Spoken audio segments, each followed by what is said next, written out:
Hey guys, Sam here from Avalon Beach Chiropractic. Some of you will have realised we've had a renovation in the practice, and while I'm really excited about those chairs that you're sitting on and the new floorboards and the pretty reception desk, something that I'm really excited about is it actually now conveys our message and our values as a chiropractic clinic.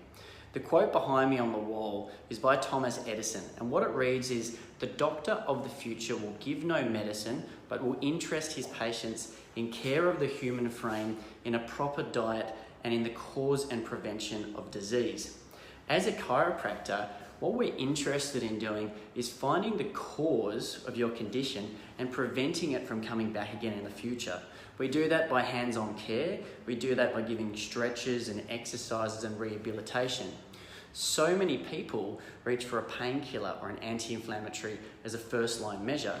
Unfortunately, taking a painkiller, it only reduces the pain temporarily for 4 to 6 hours, which may allow the problem to manifest, and not to mention that there's long-term and short-term effects on the body which may be adverse to health.